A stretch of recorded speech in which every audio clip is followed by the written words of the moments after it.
Hey guys, स्वागत करते हैं आपका शंकर भैया के जीके की क्लास में। तो आज हम देखेंगे आधुनिक भारत के इतिहास से मोस्ट इंपॉर्टेंट टॉपिक नवीन राज्यों के उदय से जो भी क्वेश्चन पहले वाले एग्जाम में आए हैं उन सभी क्वेश्चन। चलिए बिना किसी देरी के शुरू करते हैं। अगर आप इस चैनल पर नए हैं तो चैनल को सब्सक्राइब करें, बेल आइकन को जरूर दबाएं और अपने ज्यादा से ज्यादा दोस्तों को शेयर करें। वह मुगल शासक जिसके आदेश पर सिखों के पांचवें गुरु अर्जन देव जी को मार दिया गया था, जहांगीर। हैदराबाद राज्य के संस्थापक निजाम उल मुल्क आसफ जाह डैश फर्रुखसियर के दरबार के सबसे शक्तिशाली सदस्य। मीर जाफर ने गद्दी पर बैठते ही अंग्रेजों को प्रदान किया 24 परगना जिला। गुरु गोविंद सिंह की मृत्यु के बाद गुरु की संस्था समाप्त हो गई और सिखों का नेतृत्व उनके विश्वसनीय शिष्य को सौंप दिया गया, बंदा बहादुर।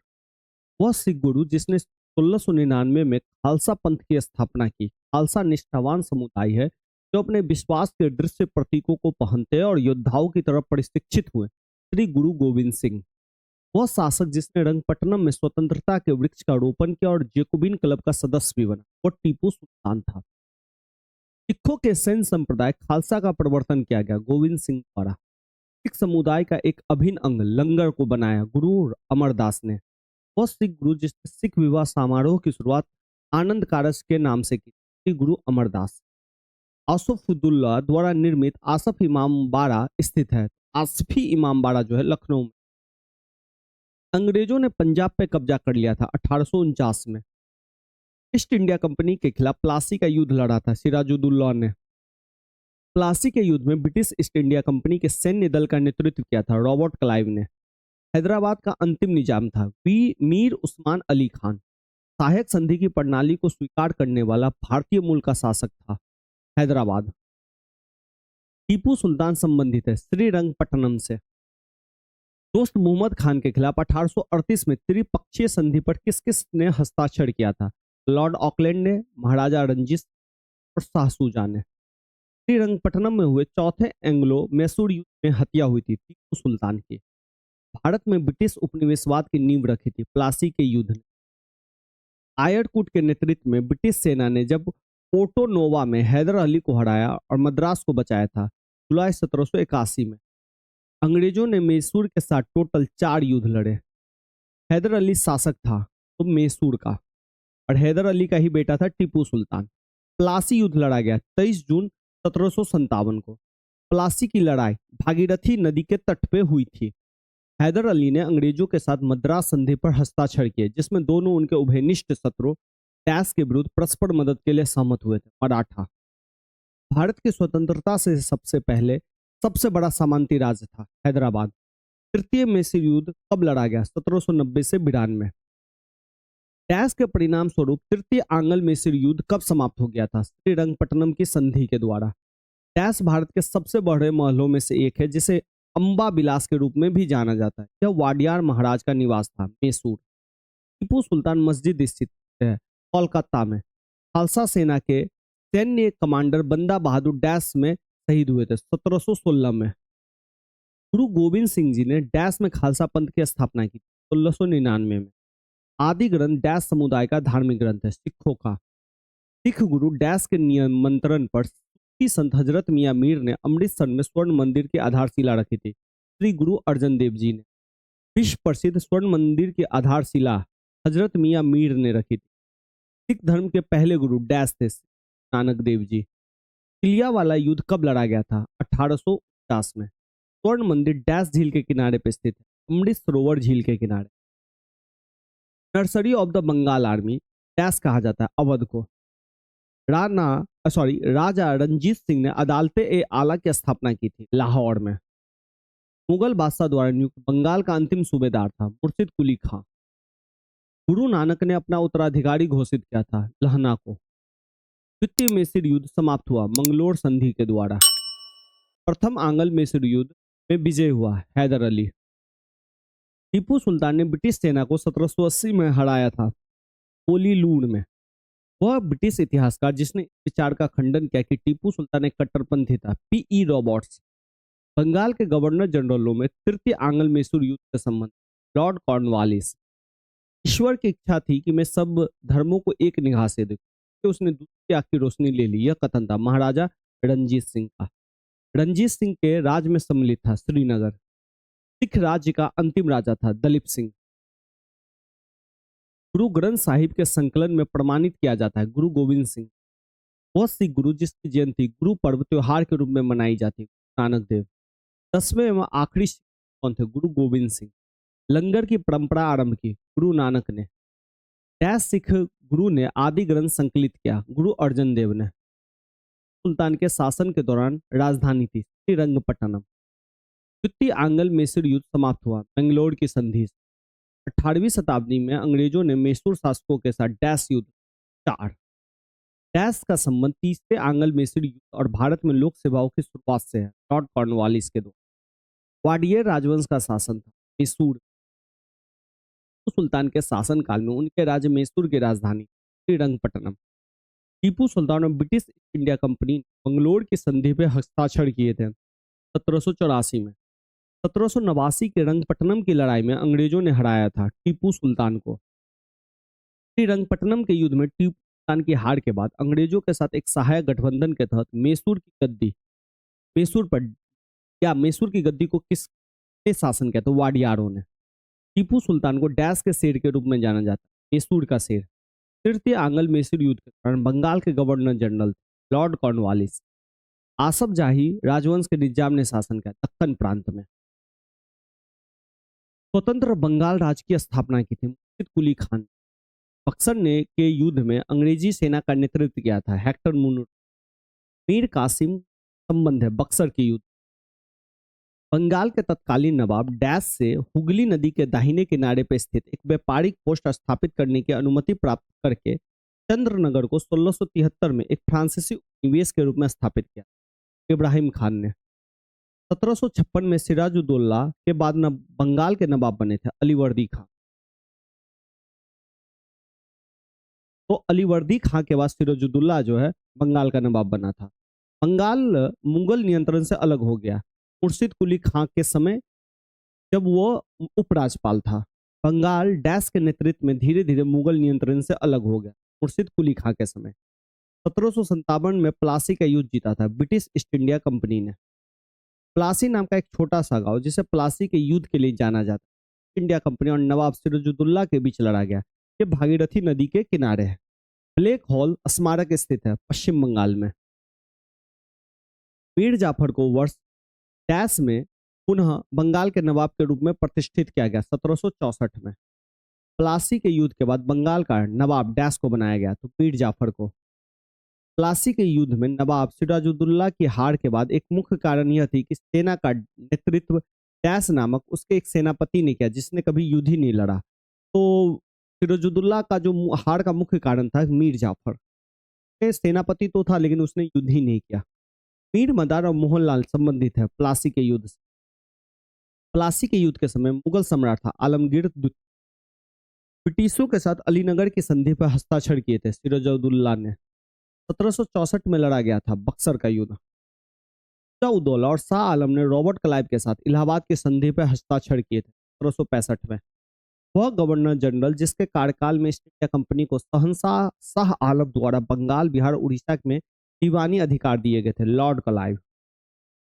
राजधानी मुर्शिदाबाद से मुंगेर स्थानांतरित की तो राजधानी मुर्शिदाबाद से मुंगेर को जो ले गया मीर कासिम। ध्यान रखिएगा अलीवर्दी खां नवाब था। अलीवर्दी के बाद सिराजुद्दौला नवाब बना। सिराजुद्दौला के बाद मीर जाफर नवाब बना।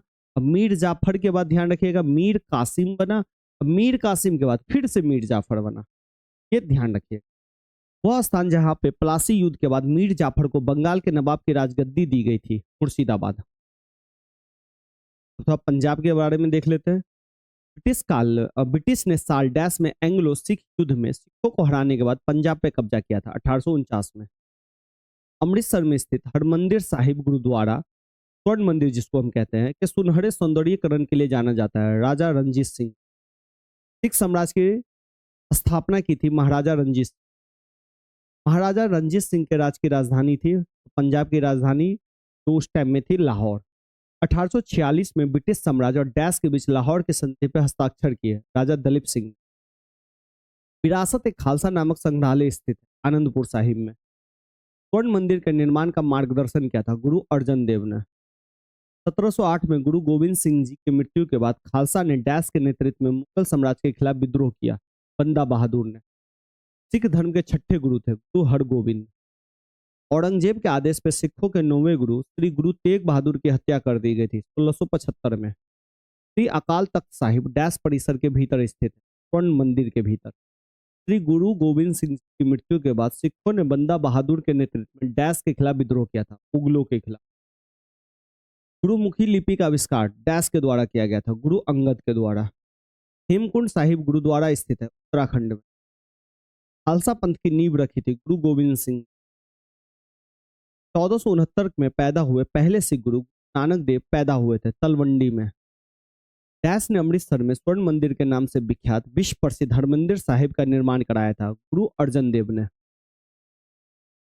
1680 में शिवाजी के पुत्र डैश ने अपने भाई राजा राम के विरुद्ध उत्तराधिकार के युद्ध में विजय प्राप्त करने के बाद सिंहासन पर बैठे थे संभाजी। 1818 में होलकर राजवंश ने डैश के साथ मंदसौर की संधि की। मंदसौर की जो संधि है ब्रिटिश के साथ। शिवाजी के छोटे बेटे का नाम जो तीसरे छत्रपति थे साहू। शिवाजी ने 1660 के दशक में हमले की श्रीलंका का नेतृत्व करने के लिए डैश रणनीति का सैन्य रणनीतियों का उपयोग किया, गुरिल्ला रणनीति। शिवाजी का जन्म हुआ था शिवनेरी किले में। पानीपत की तीसरी लड़ाई लड़ी गई थी 1761 में।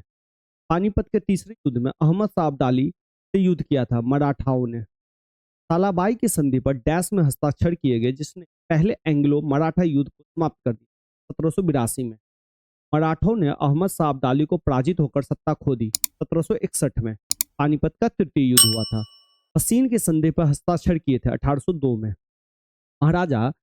महाराणा प्रताप के घोड़े का नाम था चेतक। बाजीराव द्वितीय को दी जाने वाली पेंशन नाना साहब को दिए जाने वाले हेतु पेरवी के लिए कोर्ट ऑफ डायरेक्टर के समक्ष लंदन गया। अजीमुल्लाह खां का वर्ष देखिए और कौन सा युद्ध। द्वितीय आंग्ल मैसूर युद्ध 1780 से 84 में हुआ।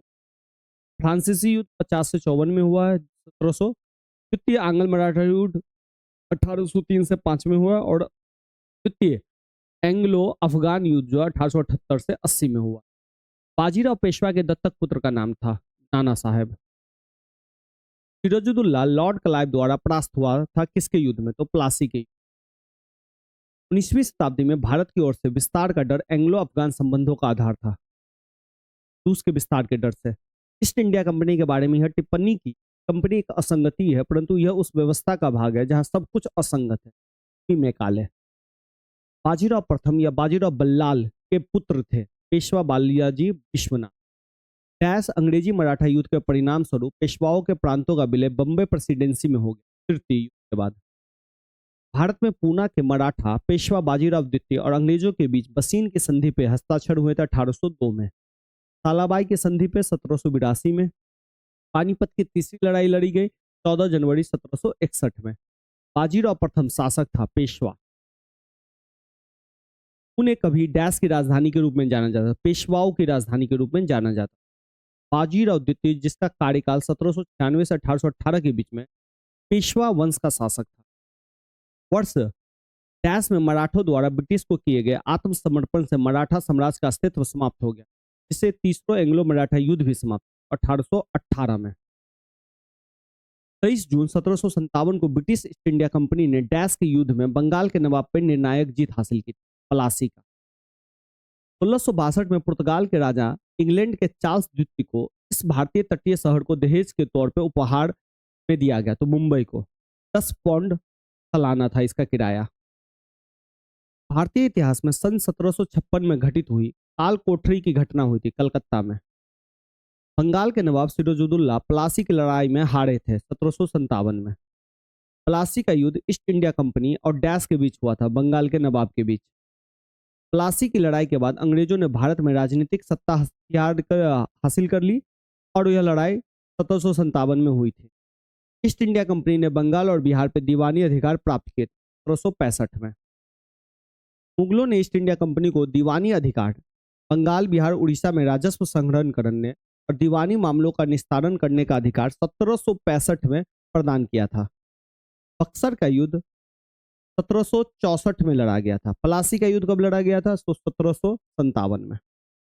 ब्रिटिश ईस्ट इंडिया कंपनी के व्यापार का विस्तार हुआ 1757 में। प्लासी की लड़ाई के बाद जहां अंग्रेज जीत गए थे।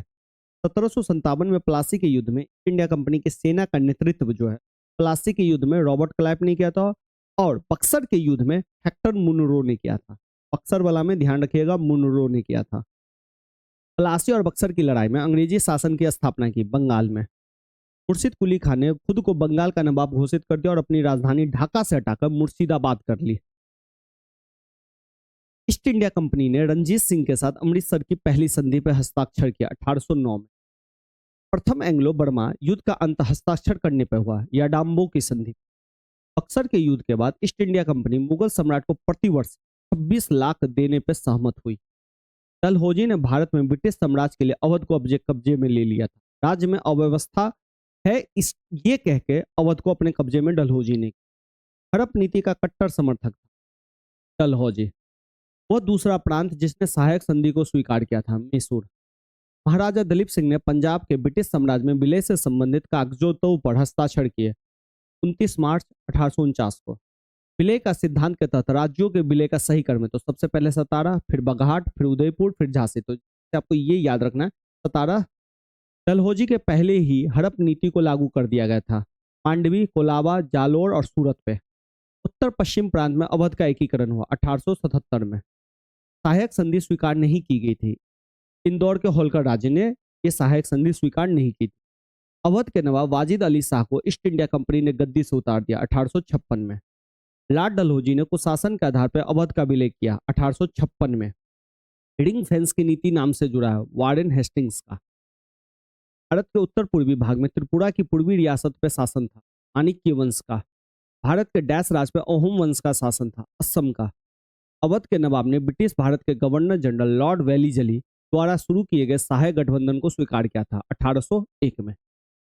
चलिए आज के लिए इतना ही रखते हैं। अगर सेशन अच्छा लगा तो लाइक कीजिए, कमेंट में हमें बताइए और ज्यादा से ज्यादा अपने दोस्तों को शेयर करिए।